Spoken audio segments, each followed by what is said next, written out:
اللهم صل على محمد وعلى آل محمد كما صليت على إبراهيم وعلى آل إبراهيم إنك حميد مجيد. اللهم بارك على محمد وعلى آل محمد كما باركت على إبراهيم وعلى آل إبراهيم إنك حميد مجيد. آج کل درس حدیث کا سلسلہ جاری ہے. یاد رکھنا چاہیے کہ حدیث کے بہت سے مجموعے ہیں جو بڑے معروف ہیں اور لوگوں کو معلوم ہے کہ مختلف لوگوں نے مختلف اوقات میں اس مجموعوں کو تیار کیا ہے. اردو زبان میں بھی ترجمے والے مجموعے بھی ہیں، کئی کتابیں ہیں. تو ان میں سے کتابوں کے حوالے سے میں چند ایک احادیث منتخب کر کے آپ کے آج کے درس میں پیش کروں گا. ایک مومن کی زندگی میں نیکی کا سفر ہمیشہ جاری رہنا چاہیے. کوئی ایک دن بھی ایسا نہیں ہونا چاہیے کہ وہ نیکی کے میدان میں آگے سے آگے بڑھنے کی کوشش نہ کرنے والا ہو، بلکہ ہمیشہ آگے بڑھے اور آگے بڑھتے رہنے کے سفر کو ہمیشہ جاری رکھے. اس سلسلے میں ایک بڑی ہی جامع حدیث ہے جس سے ابتدا کرتا ہوں. حضرت ابو ایوب رضی اللہ تعالیٰ عنہ بیان کرتے ہیں کہ ایک بار ایک شخص نے رسول مقبول صلی اللہ علیہ وسلم کی خدمت میں حاضر ہو کر عرض کیا کہ یا رسول اللہ، مجھے کوئی ایسا گر بتائیے جو مجھے جنت میں لے جائے. یہ اس سے یہاں پر غور کرنا چاہیے کہ کسی صحابی نے یہ سوال کیوں کیا. صحابی دراصل اس بات کی جستجو میں لگے رہتے تھے کہ وہ نیکیاں کمائیں اور نیکیوں کے میدان میں آگے بڑھیں. جیسے قرآن مجید کا حکم ہے فاستبقوا الخیرات، کہ مومنوں اپنا مقصود اور موٹو اور نصب العین یہ بنا لو کہ تم نے ایک دوسرے سے نیکیوں کے میدان میں آگے بڑھنا ہے. تو نیکیوں کے میدان میں آگے بڑھنا، جس کو مسابقت بالخیرات کہتے ہیں، نیکی کے رستے میں ایک دوسرے سے آگے بڑھنا، یہ مقصد ہونا چاہیے. تو ایک موقع پر ایک شخص نے آ کر یہی سوال پیش کیا رسول پاک صلی اللہ علیہ وسلم کی خدمت میں، اور اس نے یہ چاہا کہ بتایا جائے کوئی ایسا گر بتائیے جو مجھے جنت میں لے جائے. جنت میں جانے کی تمنا بھی ہر شخص کے دل میں ہوتی ہے، اور بسا اوقات انسان سے پوچھا جائے کہ جنت میں جانے کا رستہ کیا ہے تو بسا اوقات انسان سوچنے میں پڑ جاتا ہے کہ کیا ہوگا. تو اسی قسم کا سوال ہوا تو رسول خدا صلی اللہ علیہ وسلم نے فرمایا، اور دیکھیں کتنا جامع جواب آپ نے دیا. آپ نے فرمایا کہ راستے تو بہت سارے ہیں، لیکن یہ یاد رکھو کہ یہ سب سے آسان اور سیدھا رستہ ہے کہ نمبر 1، اللہ تعالیٰ کی عبادت کرو، اس کے ساتھ کسی کو شریک نہ ٹھہراؤ، اور دوسری بات یہ کہ نماز کو صحیح طور پر قائم کرو. حت الوسع نماز باجماعت ادا کرو، الگ بھی پڑھو لیکن باقاعدگی سے پڑھو اور صحیح طریق پر ادا کرو. اور تیسری بات فرمائی کہ زکوٰۃ ادا کیا کرو. اور چوتھی بات یہ فرمائی کہ رشتہ داروں سے صلہ رحمی اور حسن سلوک کیا کرو.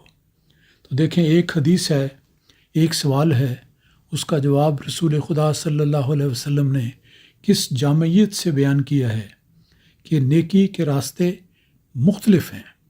یہ سمجھنا کہ نیکی اختیار کرنا ایک رستہ ہے، یہ نہیں، بلکہ نیکی ایک ایسی عظیم شاہراہ ہے جس کے مختلف راستے ہیں. اور ایک مومن کا نصب العین یہ ہونا چاہیے کہ نیکی میں، ہر نیکی میں سبقت بالخیرات کرنی چاہیے.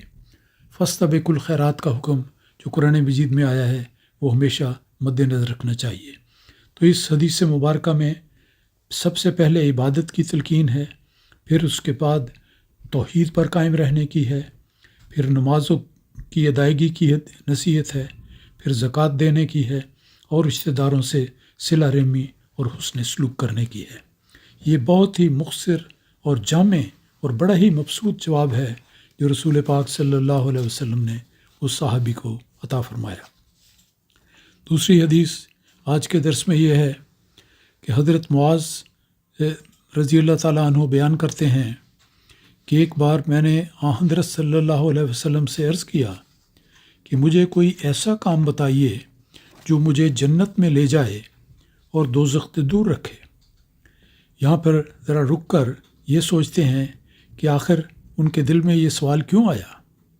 صحابہ نیکی کے لیے ایک خاص قسم کی جستجو رکھتے تھے، نیکیاں کرنے کے بھوکے تھے اور خواہش مند تھے کہ مجھے نیکیاں کرنے کی توفیق ملے۔ جیسا پہلے ہوا کہ مومنوں کا کام یہ ہے کہ نیکیوں میں ایک دوسرے سے آگے بڑھیں۔ تو اس صحابی نے اس موقع پر حضرت معاذ عرض کرتے ہیں کہ میں نے رسول پاک صلی اللہ علیہ وسلم سے عرض کیا کہ مجھے کوئی ایسا کام بتائیے جو مجھے جنت میں لے جائے اور دوزخ سے دور رکھے۔ یہ جو مقصد ہے یہ ہم میں سے ہر ایک کا ہوتا ہے اور ہونا چاہیے کہ ہمیں اللہ تعالیٰ مرنے کے بعد دنیا میں بھی جنت عطا کرے اور مرنے کے بعد بھی جنت میں لے جائے اور دوزخ سے اور جہنم سے دور رکھے۔ تو ان ایک چیز میں داخلہ، ایک چیز سے بچاؤ، اس کی تمنا کرنا، دعا کرنا مومن کی مطمع نظر ہونا چاہیے۔ تو اس بڑے ہی جامع سوال کے جواب میں رسول خدا صلی اللہ علیہ وسلم نے جو فرمایا وہ بھی بڑا دلچسپ ہے۔ آپ نے فرمایا کہ اے معاذ، تم نے ایک بہت بڑی اور مشکل بات پوچھی ہے، لیکن اگر اللہ تعالیٰ توفیق دے تو یہ آسان بھی ہے۔ تو پہلے تو آپ نے یہ اظہار فرمایا کہ تم نے سوال بڑا جامع کیا ہے کہ کس طرح انسان جہنم سے بچ سکتا ہے اور جنت میں داخل ہو سکتا ہے۔ گویا ساری اس زندگی اور آخری زندگی کا خلاصہ آ جاتا ہے، کس طرح یہاں پر انسان کامیاب ہو اور کس طرح آخرت میں کامیاب ہو اور جنت کا وارث بنے۔ تو آپ نے فرمایا بڑی مشکل اور ایک بہت بڑی بات کا سوال تم نے کیا ہے، لیکن اگر اللہ تعالیٰ توفیق کسی کو عطا فرمائے تو یہ اس کے لیے آسان بات ہو جاتی ہے۔ اور حق یہی ہے کہ جب اللہ تعالیٰ کسی انسان کو نیکی کی توفیق دے تو تبھی وہ نیکیاں کرنے کے قابل ہوتا ہے، اور جب وہ نیکیاں بجا لاتا ہے تو پھر اس کی منزل اس کے سامنے آ کھڑی ہوتی ہے۔ تو اس کے بعد رسول پاک صلی اللہ علیہ وسلم نے اس جامع جواب عطا فرمانے کے بعد فرمایا کہ یہ طریق ہے کہ تو اللہ تعالیٰ کی عبادت کر۔ پہلی بات اللہ تعالیٰ کی عبادت کرنا ہے۔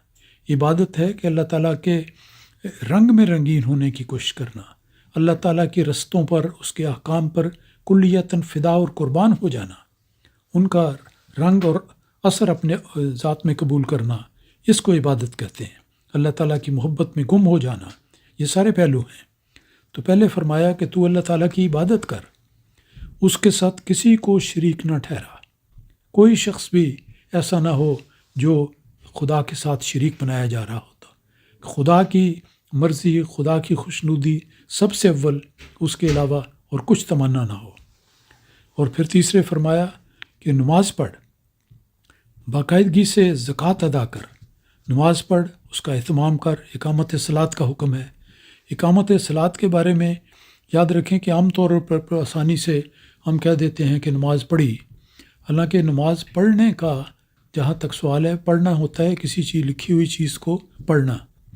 تو یہ نماز کے حوالے سے وہ لفظ نہیں ہے جو اس کا مقصود ہے۔ اقامت صلاۃ جو لفظ ہے، اس کو ہے نماز کو کھڑا کرنا، کو نماز کو قائم کرنا اور اس کو کھڑا کرنا۔ دو مضمون اس میں آتے ہیں، ایک تو باقاعدگی کے ساتھ نماز کی ادائیگی کرنا، نماز کا اہتمام باقاعدہ ہونا چاہیے، ناغہ نہیں ہونا چاہیے۔ اور اگر خدا نخواستہ کسی موقع پر کچھ سستی ہو جائے تو وہ اس سستی کو دور کرنا اور صحیح معیار پر نماز کو لا کر قائم کرنا، یہ اقامت صلاۃ ہے۔ اس کی بڑی سادہ مثال یہ دی جاتی ہے اور بڑی آسانی سے مضمون سمجھ آ جاتا ہے۔ یہ ہے کہ اگر گھر کے باہر کی فینس جو دیوار ہوتی ہے، باڑ لگائی ہوتی ہے، اگر ہوا چلے اور وہ گر جائے تو مالک کیا کرتا ہے؟ اس باڑ کو ہاتھ سے سہارا دے کر کھڑا کر دیتا ہے اور مضبوطی سے کسی رسی سے یا مضبوط شاخ سے باندھ دیتا ہے۔